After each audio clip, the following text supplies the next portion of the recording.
Hi, everybody. Thank you so much for coming here tonight and joining us. And thank you guys for being here. So I guess we should open this up by, I read the book, right? And one of the things that I picked up on is that, your philosophy, your approach, maybe what you're calling yourself in the book is an abstract realist.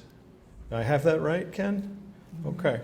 So if you could maybe explain a little bit about what that means, that would be a good place to start, I think. Sounds like a contradiction in terms. It does indeed, yes. How does it work? Okay. I can point out at least one picture in this room that I consider is an abstract realist painting. Okay. And it's the one over there in that corner. The big one with the dark door. The one with the dark door. Oh, yeah, I see it, and the little window. All right, now that is, the location of that is in Innsbruck, Germany, I guess it is.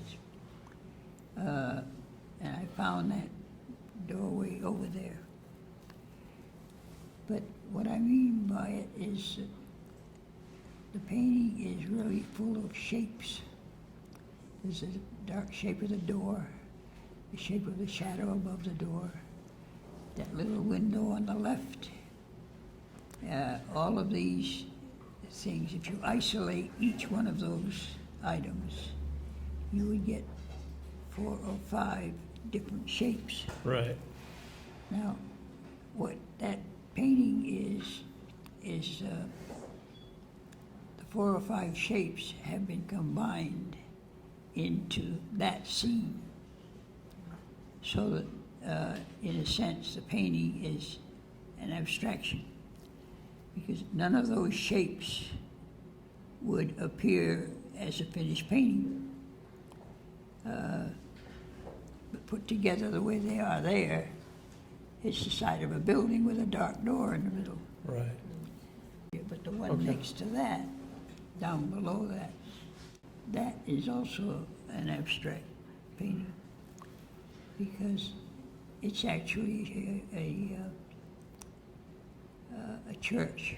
Right. And the shadows form the abstraction.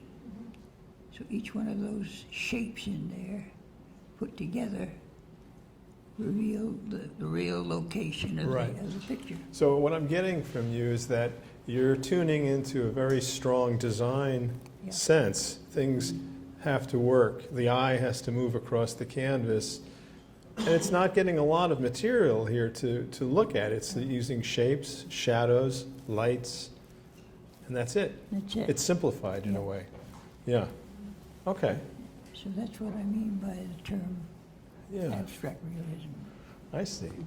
Now, what we have here is we have your colleagues, I'm going to say, but basically Joanne and Daniel started off as former students of yours, yeah? And then at some point you decided to create an atelier where you took them on and a couple of other students. And the basic premise behind the atelier was, and correct me if I'm wrong, but in a way you were like the director, right? And you had ideas you had paintings in your mind that you wanted to see, and you guys helped make them happen, right? Dan, when did this come about, this idea? Oh, time frame. Mid-90s? Actually, it started originally as Ken being a little bit of a smart aleck and a little bit of he wanted to make a conceptual point. Because originally, before the atelier started, Ken was having a show at a gallery. And in the process of getting ready for that show, he wanted to design a painting. It was his objects. He found, he placed the objects. He actually drew out, in a very detailed drawing, the piece. Okay. But he wanted me to paint it. And at the opening, he wasn't going to let on. Yeah. he was going to tell people at the opening that there is a painting in this show that he did not actually physically paint. Huh. And could anyone actually pick it out? And did anyone pick it out? I think it actually got a little diffused, as openings do. Yeah. After that day, it was relabeled as, from the studio, and we actually put a description exactly what it was. Yeah, yeah.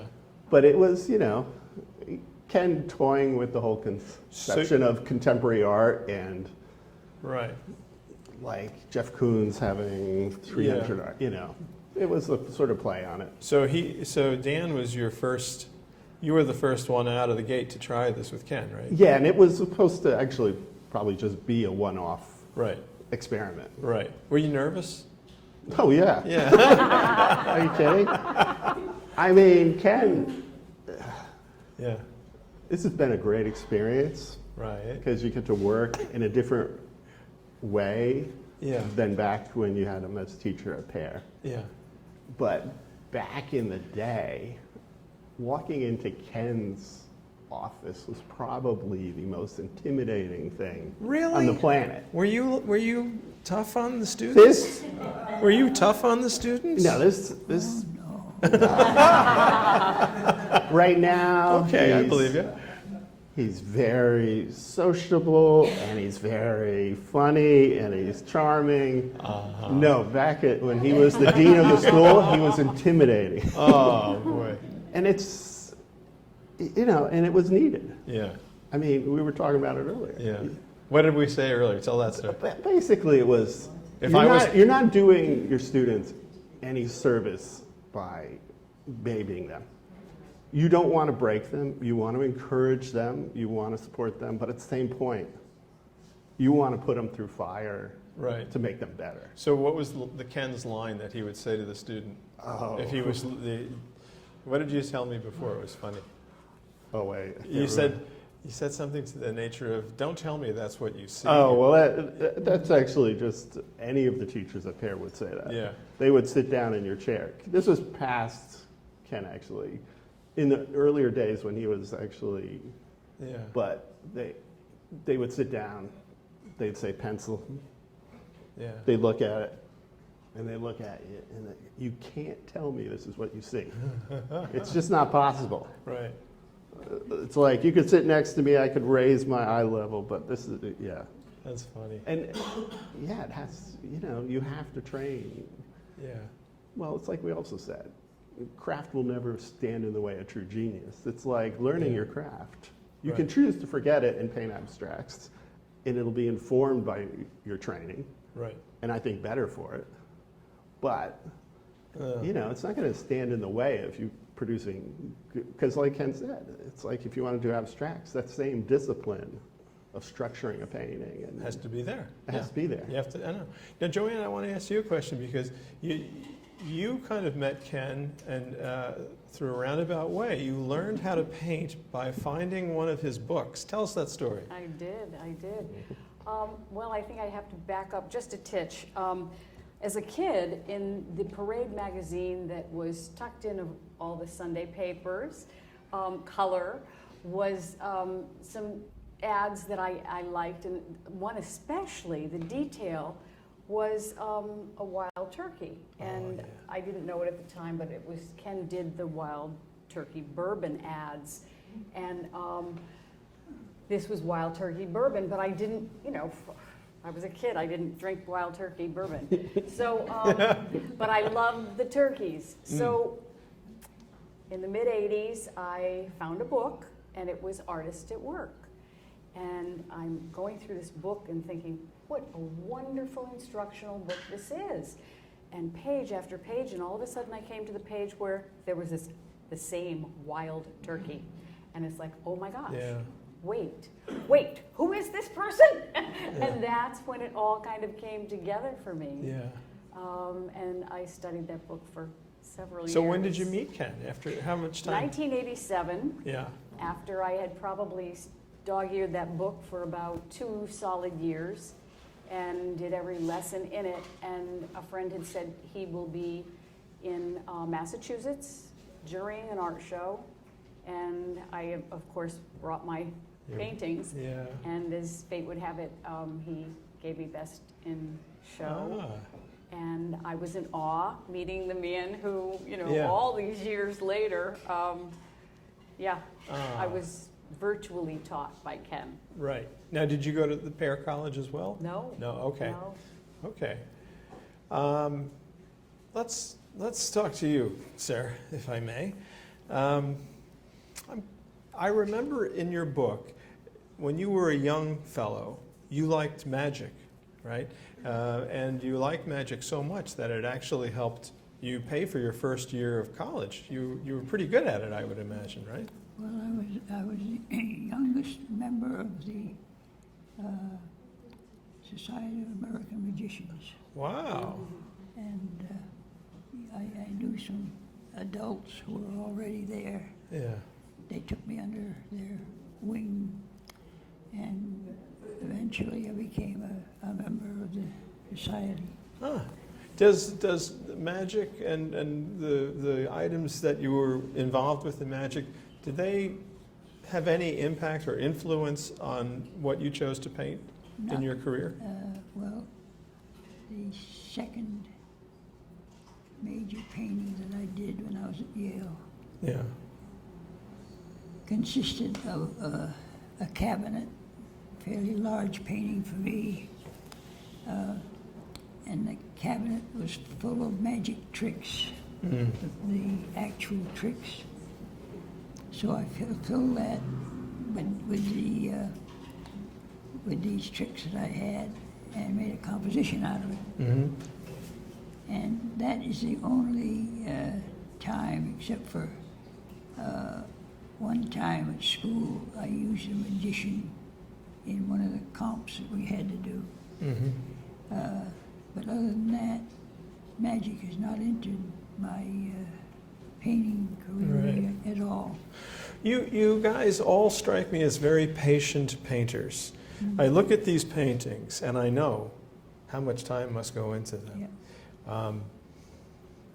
Back when you were at Yale, we're talking maybe the late 40s, early 50s? No, late 40s. Late 40s.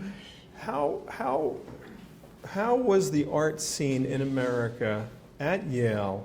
Was everyone leaning into abstract painting and you were sort of the lone realist? How did you handle that?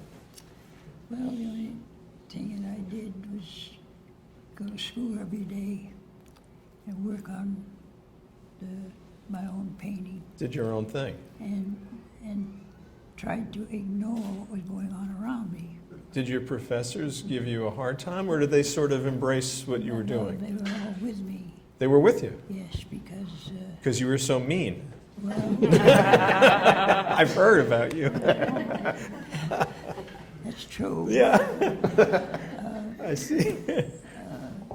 No, they were all in this area of art themselves. In fact, we had Dean Keller, who was a famous portrait painter, Mm-hmm. one of the museum men from the movie. Mm-hmm. He was in Italy, getting Okay.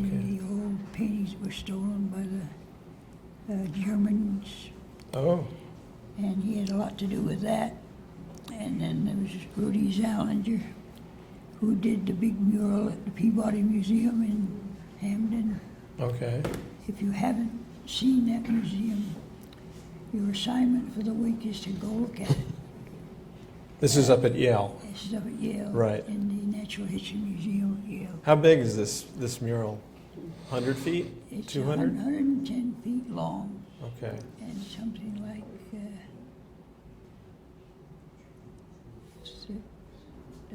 maybe 20 feet high. This is the one with the dinosaur in Yes, it? the one with the dinosaur. I You've see. probably seen pictures of it. Okay. Can I ask you a question? There was one instructor that in the book Ken mentions, I believe his name was Lewis York. And in your book you said you were interested in him because he had a philosophy of art and life that you found important. Yes. So what did Lewis York Well, What did he convey to you at that young age? You were a college student. What did you get from him? I first heard the words, "There are no constants," from him. What did he mean by that? There are no constants. For instance, there's no universal good or bad in the world, which is an interesting concept. That is an interesting concept. Why would he say such a thing? Because it's true. Of course.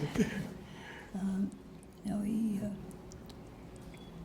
would spring this on every class that went through, Yeah. and And that meant something to you, huh? oh yeah, yeah. There are no constants, and in art there are none either. So there's no such thing as a good period painting. Really? Yeah. What about a bad painting? There are, I've seen some of those well, in my own studio. but there's no painting that you can hang up and say everybody in the world loves this That's painting. true. That is true. That's just not in existence. Right. And so that's what he means by no constants in the art. All right. I'm going to move ahead here. So you're in your junior year at Yale. He's going to Yale. Please. And a gallery owner, I believe his name was Lincoln Kirsten. Well, he didn't own the gallery. He didn't. Okay, he was like He was an advisor. an advisor. He comes up to Yale and he sees your work. I'm going to ask: was your work so different from your fellow students, or was? Most of the time, yeah. Yeah. Because mine, you could tell what I was painting. Yeah. How would you? Yeah, I guess you had that advantage over everybody back then. But I would imagine your paint. How would you even get a homework assignment done? Because it must take a long time to paint with Well, your yes, detail. we had to do what they call a composition every week Yeah. in the comp class. So I would start thinking about what I was going to do for this class at the football game that afternoon. Okay. So So that's the day one football game composition. but it had nothing to do with the game. No. But Well, I'm trying to think of what But- I've just forgotten. so you'd get the homework assignment. You'd think of the composition, and you could get these pieces done in time. Oh yeah, well this was just a Oh, okay. just a sketch. Yeah. Yeah. Okay. So I would go home after the game and start it, Right. and I had Monday, Tuesday, Wednesday, Thursday to finish it Oh. because the class was on a Friday. Wow. So So you weren't partying very much. You were painting. I wasn't partying at all at Yale. You were not? No, Really? I missed a good thing. Well, okay. Anyway, We so, digress. I had 4 or 5 days to put this thing together, Yeah.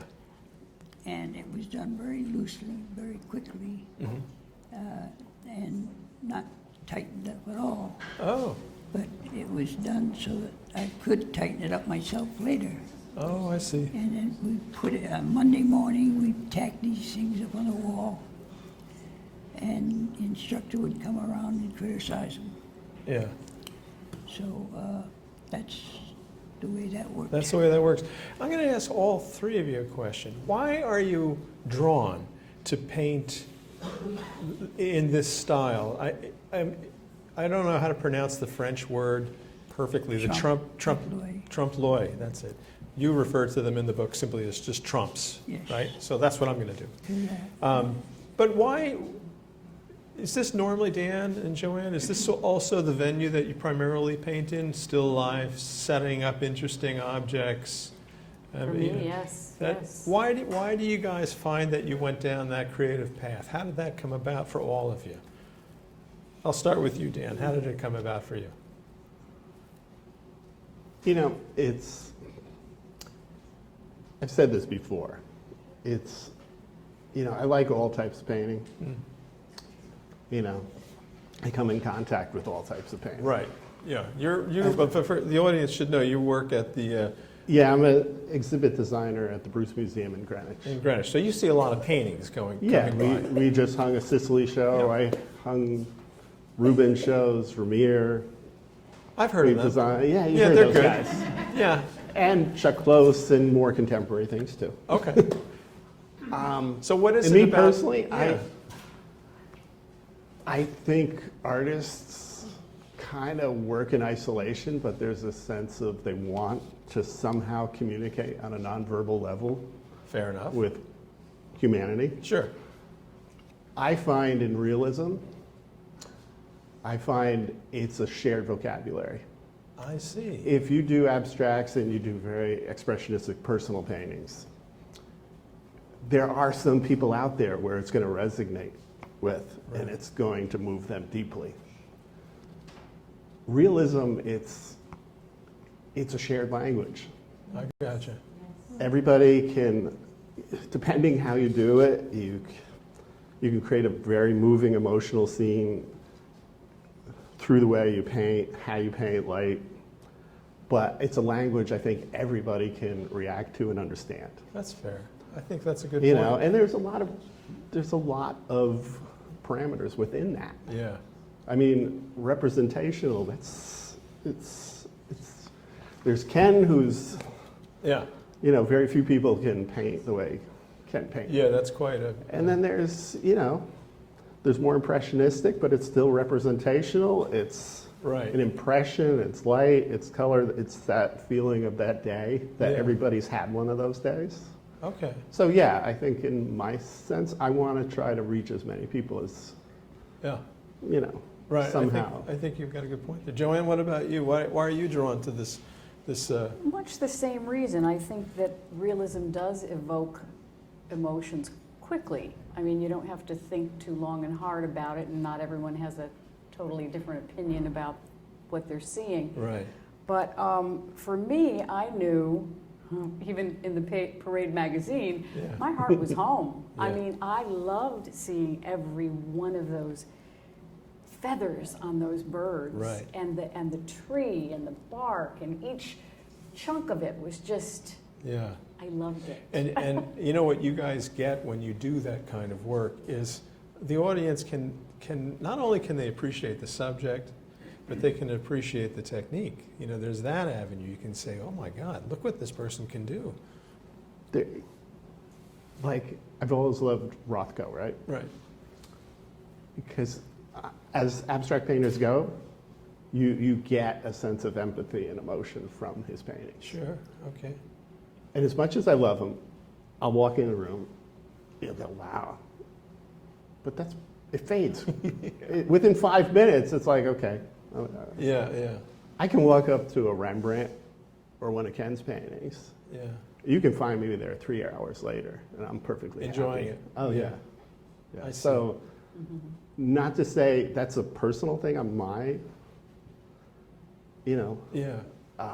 somebody else could sit in front of a Rothko, but I know Yeah. personally it's like, okay, I got it. You know, I Right. enjoyed it, but now you know, it didn't, I feel like I can't go anywhere within it, Interesting. you know. But Okay. Ken, what about it for you? Why did you dedicate your art career to these very interesting objects and setting them up and hunting them down in antique stores? What was the appeal for you when you started this in the late 40s, early 50s? How come? Well, there are several artists in the past that have concentrated on still life. You mentioned Harnett, a fellow named Harnett in the book? Yeah. He is the prime example, I think, of the Trompe-l'oeil school Right. that is popular today. He was an American painter, right? Yes. In the late 1800s, mid 1800s? Yeah, when was the date? No, Okay. it's gone. Anyway, So why did you gravitate towards that? I mean, did you grow up in a house full of Trump paintings? Right? Like, Are you constantly bumping into things, thinking that, oh, that's a door, but no, it's a painting? No. Sorry. That would be my experience. But all right. This is a real story. I was a high school student,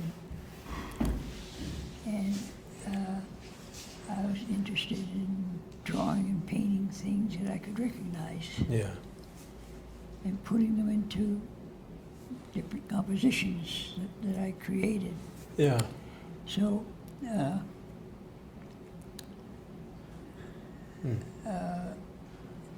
just before I went up to Boston to apply for student, to be a student up there. Yeah. Your first year. Yeah. First year. On the way to the school, I had some time to spare. So I went through the Museum of Art in Boston. Ah. That's the big museum, the main museum. Right.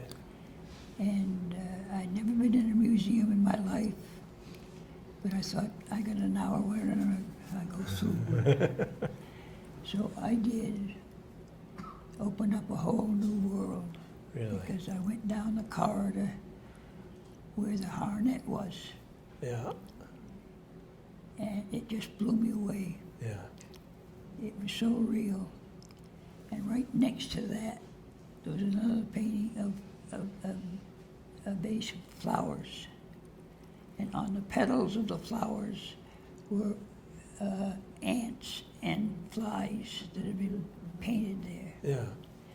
And in fact, this particular painting had drops of water on the leaves. Yeah. So I, being a sophisticated student, looked up at the ceiling to see where the water was coming. Yeah. I guess that's pretty good. And so it wasn't coming down from the ceiling. It was coming from a guy's paintbrush. Yeah. So that's how I got into it. Yeah. Now, did any of you ever say to yourself, boy, the rest of contemporary art is loose and splashy, and did you feel like, oh, maybe I should try that? Or were you just, this is it, full steam ahead? Did you ever like get lured into trying to be a contemporary artist? Or Yes, but more recently. oh, I didn't feel that way when I started, oh really? and didn't feel that way either until a few months ago. Really? So I was never won over by them No. until more recently. Oh, so And that's interesting. What I've tried, when I tried to do that, it's never worked out yet. Right. So, Some people are just suited for yeah. one thing and not another. You have to sort of be true to yourself. Yep. Yeah, I got it. All right. So getting back to my story. Oh, you want to? Go ahead. Yeah, actually, it was your earlier question, What's that? whether magic ever played. Yeah. Do you ever think your love of magic, you know, that sense of excitement in being kind of fooled, but in a great Visual. way? Do you think actually some of that same personality trait carried over from magic into looking at trompe l'oeil, where you look at this thing and it's an illusion? It's a trick. Yeah. It's illusion. Yeah. And it's just like there's a sense of magic in the painting. Right. It You know. may have been something. Not that it had a, you know, but I mean just the personality trait of being attracted to both. Not so much that it actually played a role. I haven't consciously thought of that. Right. Right. I will say that, have you noticed that when you're painting something, when you're trying to create a form to show something, there's a moment where it doesn't look like the thing, and then you hit it with one stroke, and all of a sudden this thing is there in front of you. Well, And I think that's an exciting moment on the painting as the creator. Yeah. I've seen that happen with somebody, with another painter, Oh. but not me. No? No, because I've seen guys that can pick up a brush, some paint, and then bing, bing, bing, bing, bing, and then there's an And there it image. is. Yeah. I've tried to do that, and I can't. Yeah. Yeah. So All right, well, I'm going to keep us on track. So we're a junior at Yale, and this fella comes up from New York, from a gallery in New York, and he says, who's this Ken Davies fellow? Let me talk to him. And he invites you to be in a New York show in which the fellow artists were Andrew Wyeth. What do my notes say here? Camus, Paul Cadmus, that's it, Paul Cadmus, among others. What was that experience like? Well, that was like I had arrived. Yes. And mistaken, by the way, but I thought so at the time. Yeah. Yeah. And I was very flattered, of course. Right. And that show came and went. It was in London. Okay. And this gallery was not owned by Kirstein. It was owned by a guy by the name of Hewitt. And Kirstein was kind of a figure in the background, guiding him along. Right, he was advising, I see. Kirstein was a very powerful guy in New York, in the art world. Really? If you don't know him, look him up. I will. Do you have his email? No. Sorry. All right. So you had that show, and then did they take you on as a, right? And how many years were you with them? Until they closed. Until they closed. Yeah. That is always the annoying part about galleries, is that they close. You don't expect that. So they closed. And I was roaming New York without a gallery at that point. Yeah. So I went from Hewitt to Grand Central Mm-hmm. to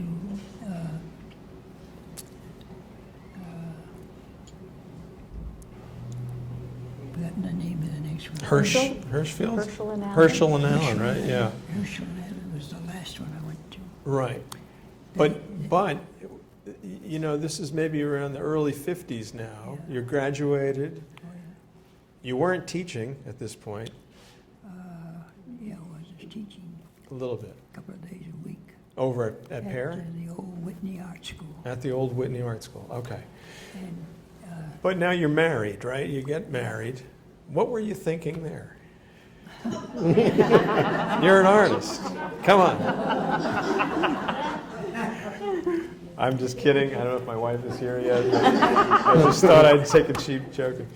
So you're married and your wife is expecting a child. right, What's going through your mind there? well, beautiful bodies, What? beautiful bodies. Beautiful bodies. I'm not sure how this ties in, but I like it. And no, I had not planned this. I see. So, but I was suddenly there in Hamden with a wife and a child and somewhat of a career. Yeah. So I went whole hog in the career and did nothing but commercial art. Right. So you said this is a kind of a crossroads. Yeah. You told the fine art gallery folks, listen, I need to take a break from this, and I'm going to hop into doing illustrations for Madison Avenue. Yep. And what was their reaction? They were horrified. They were horrified. It's never easy. All right, so you do it, I did it. and it goes well. It went out very well. It went for well. several years. Yeah. And Madison Avenue, you were dealing with that TV show Mad Men? Yeah. Was it like that? It must have been because I never saw You that. never, because you were busy working on painting turkeys. Yeah. Among other things. But no, it was evidently the television movie was pretty accurate. Oh yeah. I didn't see it, but from what I've heard, it was pretty accurate. I was kind of hoping you'd have some exciting stories from Yeah. 1957, you know, where it was really swinging Madison Avenue. All right, well, so the highlight for your career at that time, of course, was the Wild Turkey campaign, right? Yeah, That was a big deal. yeah. Of course, the first commercial job I ever did was a cover for Fortune magazine, Oh, which at the time, Fortune was using some fine art things right. on the cover. So that was a big feather in my cap to do that. Was it hard to please the advertising and business executives? That must have drove you nuts. Yes. Terrible. Yeah, they would want changes, right? You would always want changes. Yeah. In fact, I used to go into New York to deliver a new illustration with my paint box and brushes and everything with me, Right, to fix it. so that I could fix it right there. Yeah. But that's one of the things that drove me out of the business. Well, you'd say you were an illustrator for 10, 12 years, I guess? Maybe 20? Oh, maybe 10 years. Okay. And then you said, okay, I'm going to go back into the world of fine art. Yep. And also, is that when you started to shift over to teaching at Pear College? Yep. Okay. Now, I'm going to ask about teaching. Did teaching in any way make you a better artist? And if so, how? I don't really think so. Okay, did it take away from your art? If so, how? Well, if anything, it took away from the art, but only temporarily, Yeah. because I always had that drive to follow into Harnett's Yeah. Yes. move, you know. That's an interesting point. Do you think that as artists, you should have in your mind a goal, a place where you want to drive your career, to create a path to come to someplace? You were chasing Harnett, you said. That's a pretty big goal. Well, I was chasing another guy too, name of Andrew Wyeth. Yeah.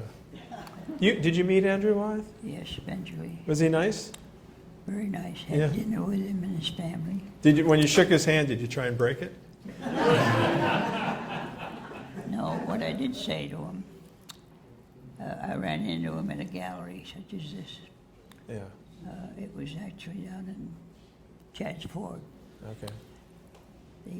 So I was attending a show of a woman who was just giving most of her collection to the Wyeth Museum down there. Okay.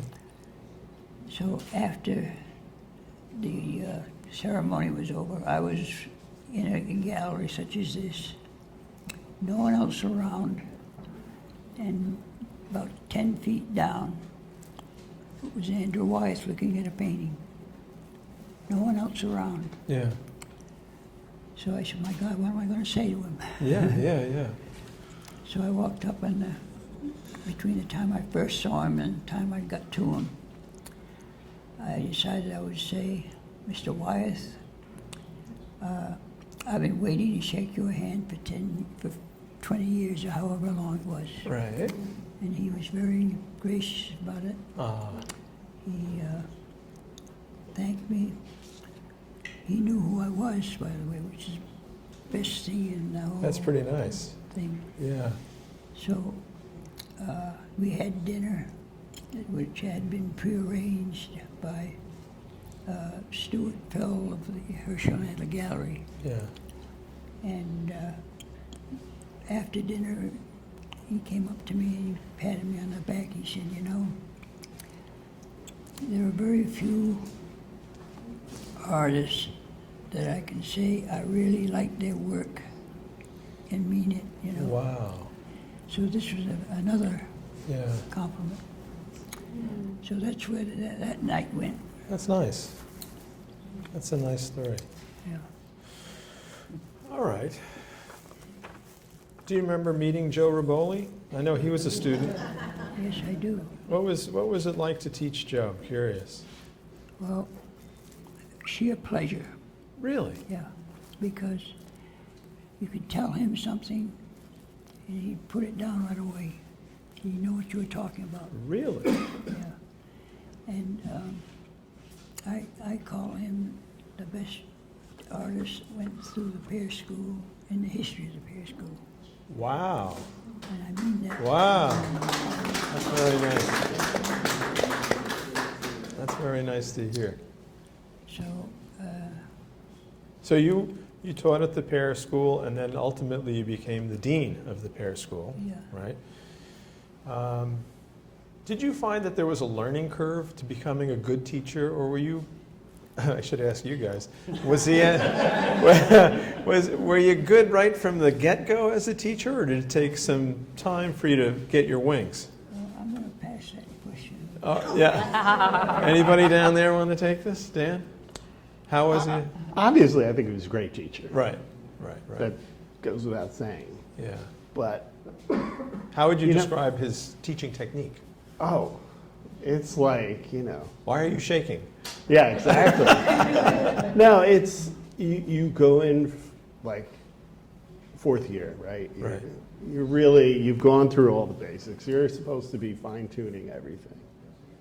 And you go in and you have a critique, because you showed him sketches of what you're going to do, and then you did the painting, you brought it back. And you know in your heart, like, yeah, I hope he doesn't see That part. that part.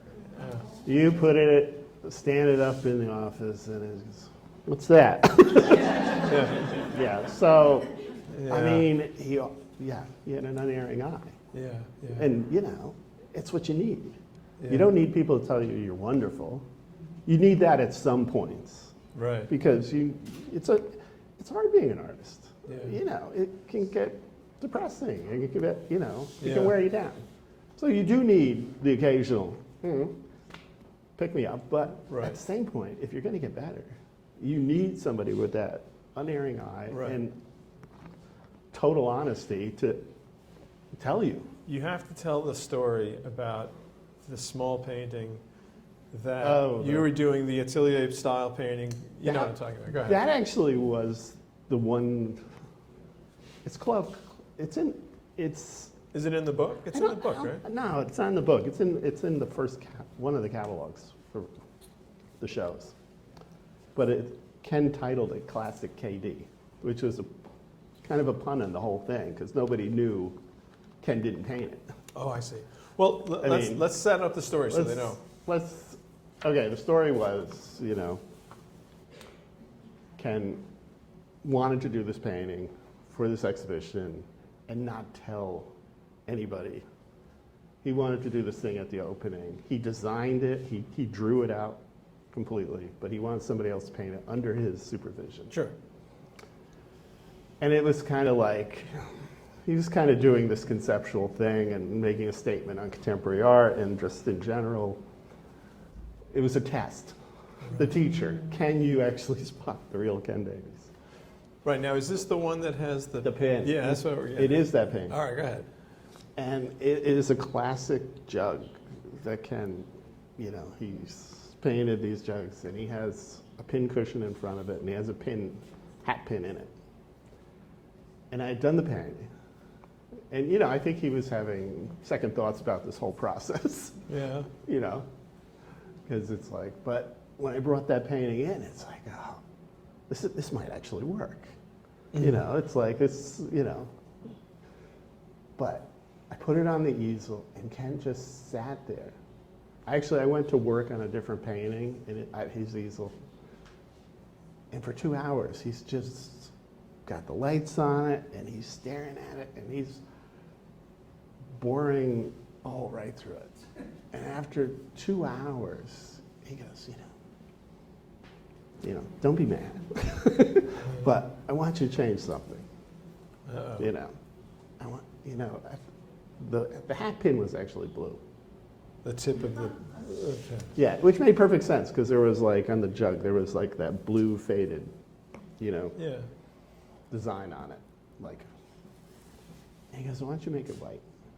Just the tip of the pin white. Yeah, just the tip of the pin, that little head, that little Yeah. circle, and I want you to put this highlight on, but it's got to be put on just so with a little impasto and the whole thing. I said, sure, whatever, Yeah. I actually was blown away. It was like, it was not the same painting with that one change. Jeez. And it's like, Wow. yeah, in one of the catalogs I wrote a little thing, sort of like, calling Ken the Zen master of painting. And it was, he would stare at something and he would not walk away. Right. Until, Every inch had to be. No, there's something in the back of his head, he knows it's good, Yeah. Yeah. but it could be better.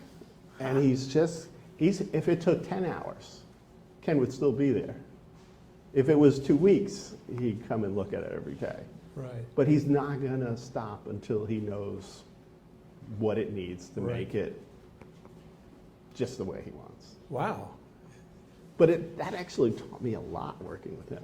Yeah. To actually see that Yeah. and experience it in real time. Has it made you tougher on your own Yes. work? Yeah. Oh, yeah. Joanne, how about you? Same thing. What do you have really. any interesting Ken stories about? Oh, well. Give I me think, one. Yeah. Uh-oh. This one I was shaking in my boots.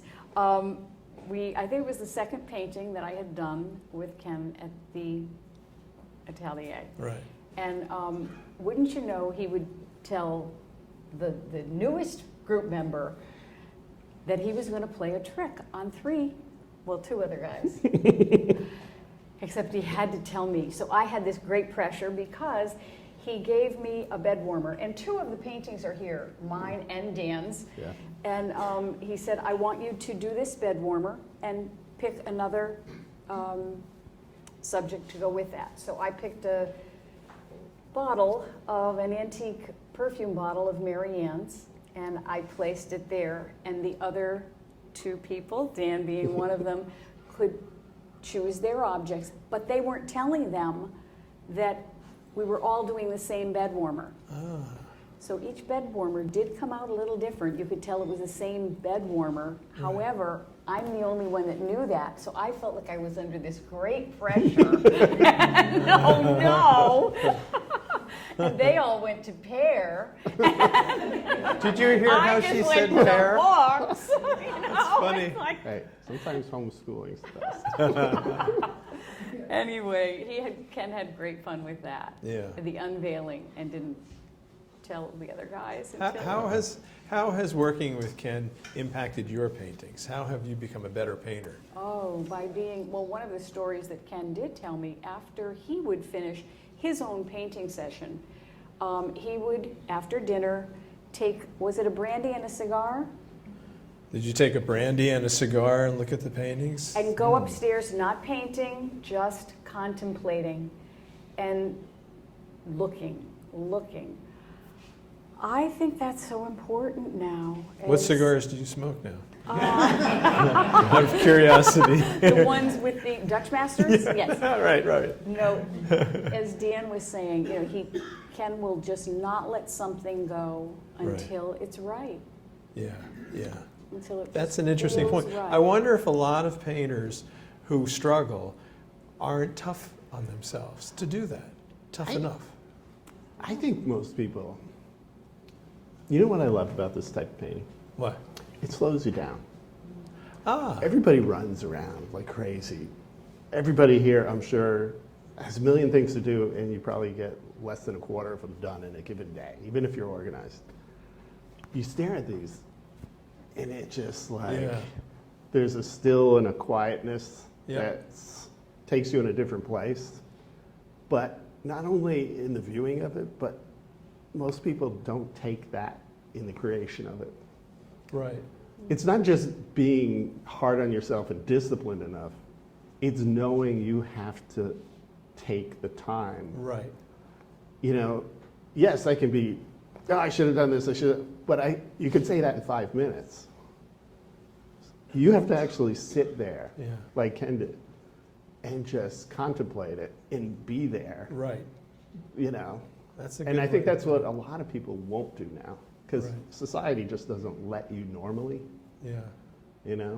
and Well, I think that's beautiful. I think you're right. You do forget about all the time Time is one of the ingredients in these works. Yeah. They're not done in a splashy way at all. Time is part of it, and it does slow you down. You do feel it. It's just not the time Yeah. pushing the paint around. Well, I'm going to kind of get us around the corner here. And Ken, I'd like to ask you, because I know that we have some painters in the audience, some artists in the audience. You know, if you could put your professor hat back on for a second, what advice would you give to an artist to help them improve, to give them some new way to think, some new way to go? Do you have any advice for somebody who's actively chasing the creation of fine art?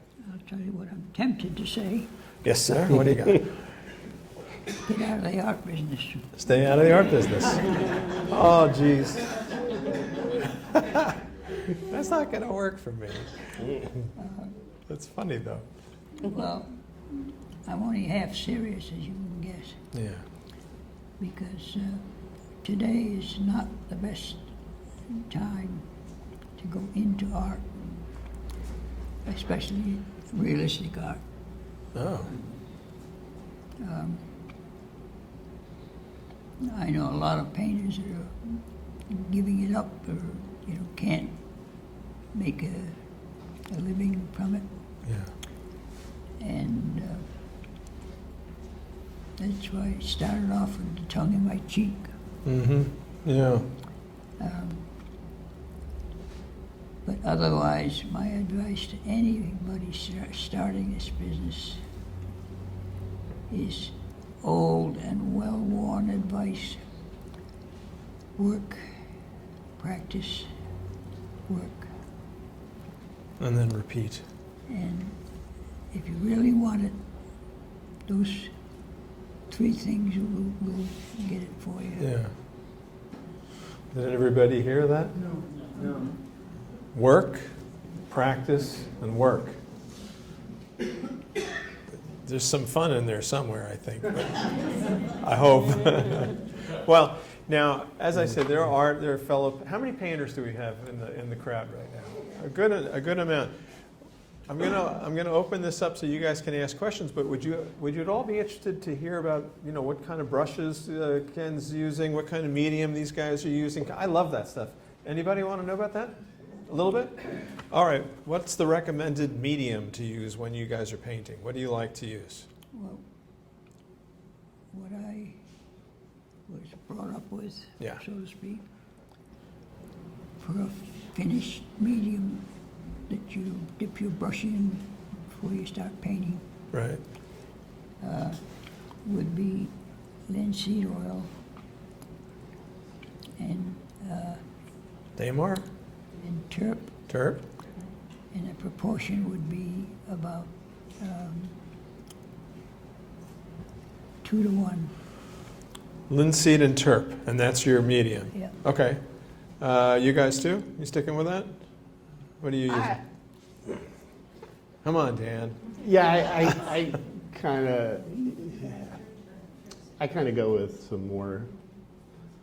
And I try everything. about 100 different mediums. He knows 100 Yeah. different mediums. All right, we don't have time for you, Dan. Yeah. We'll have people email you for that. Actually, I use liquid a lot. Liquid? Oh, okay. I do. All right. Yeah. All right. There you said it. All right. How about you, Joanne? I will add often a tiny bit of Damar Oh, to to the this turp mix. and the Do you guys the oil. varnish the paintings at some point? Always. Always? Okay. And what kind of brushes do you like to use? I'm just curious because this work is so precise. I'm wondering what we're using. What do you got? Oh, go ahead. What do you got? Sometimes a brush that long and that thick. Really? Yeah. And what kind of hairs is it like? Is it like sable and such? Sable. Yeah. And it's got at least 3 hairs in it. That's ay. Yeah. I see. Actually, painting at Ken's easel with Ken's brushes, Yeah. it's like, to put that little highlight on that pen. Yeah. It's like, wow, you got really nice brushes. No, Do you use magnifying glasses sometimes? I have Yeah, on occasion, you know, yeah. eyesight's You have to gone, have but- good eyes for this kind of work. I mean, for some of the Trump stuff, I'll Yeah. actually use the headset stuff, but I see. but Ken has really good tools, and a So- lot of artists will use crappy brushes, and it's really hard to do. Yeah. I use some crappy brushes because I like scrubbing at things a lot, and Sure. I abuse the hell out of them. But Yeah. when you really want a good brush, you need a good brush. All right, name one good brush company. Who do you go to? You like rosemary brushes? They're okay. They're okay. It's, you know, it's more like if you can get them, Red Sable are great. It was a little hard for a while. They were refusing to import them because of, Oh, you know, they're not really endangered. They're raised for that. all right. Okay. Yeah, but, All right, so yeah. listen, here's what we'll do. Who wants to ask a question? Do we have any folks in the audience that would like to ask the group a question? You, sir. My name is Dennis Colbert, Hello, and Dennis. Joe and I go back since fifth grade. He was my roommate when we went to Payer School of Art. I'm sorry, I can't. I'll repeat his question. And Dan was talking about realism, and of course Ken taught us how to paint and draw. Yeah. One of the many things that intrigued me was not just painting and learning how to draw, you know, like a photograph, but composition and subject. And this one of the things I love about Ken's work and Joe is subject. Yeah. I mean, you could go into a country store with tints, and I would go in there and I see about 100 paintings, focusing on, let's say, like even like when Joe did with the onions and the lettuce, focusing on a subject. That to me is very interesting than doing like a whole painting of, you know, like a building, whatever. But Ken was my mentor, and I And- love him, and he taught me everything I know, and I'm still doing artwork after 72 Oh, years. that's so nice. So he was Dennis, right? Yes. Dennis was saying how he, you know, he learned to see not at big scenes, but he could focus in on certain things and make a nice composition out of that. Composition was, to me, was everything. Yep. All right, anybody else got a question? Go ahead, what do you got? When you're doing a painting, a combination, who does what? Right, so when you have them working with you, who does what? I generally get the objects and put them together in the position I want. Right. And then sometimes I'll make the drawing too. All right, so you do the drawing, okay. And then I'll give that finished drawing to one of them to finish up. I see. And then you guys are off and running, Yeah, but it's kind of kind of back and forth, I see. totally back and forth. It's going to the woodshed. You guys really get beaten up. right? No, it's, you know, but it's that constant, you know, Yeah. perfecting what he had in mind. Yeah. You know. It's an unusual thing. I don't think I've ever talked to artists that have helped another artist. And so it's sort of special and really unique, Yeah. I would say. Well, Yeah. have you heard of, what's the name of famous painter today? Jeff Koons. Coons? Koons. Let's see. We Do you have want It's the blue dog.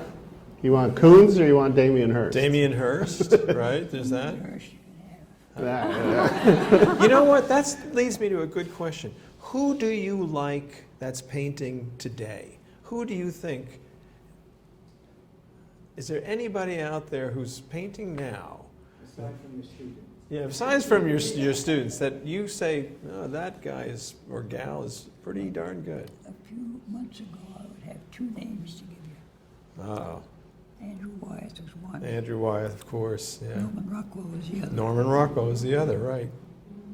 And I don't give a damn what people say to criticize Yeah. that, because I liked Rockwell. Yeah. I have a question to ask. And Colleen, I know we probably should button it up. All right. Are there any more questions in the audience? Because I don't want to do all the talking. Anybody? Yeah, go ahead. I don't have a question, I have a statement. We were just in Delray, Florida, and a wonderful artist at an outdoor gallery was a student at Pear. And she just ranted and raved how wonderful the experience was. Wow. So he was saying he met somebody in Florida. Where? Delray. Delray, Florida. This woman, I don't know if she was a young woman. Class of 1980. Class of 1980, Pear student, and she ranted and raved and loved it. Maybe you don't know her then. I'm sorry. No, I don't remember. her. He doesn't know her. We bought her a drink. Okay. Let me Well, add to we that. could Let do me it. add to that. Go ahead. I left Pear. I retired from Pear before that happened. So I did not have her in class. Well, what year did you leave Pear? 91. 91? So you did have. So you might have known her. She was there in class of 80. So you might have. Yeah. Yeah. Well. Okay. Well, I should probably conclude this unless there's anybody else that has something to say. But if not, I have to thank you guys so much for coming. I mean, really, thank you. Thank you very much. It was fun.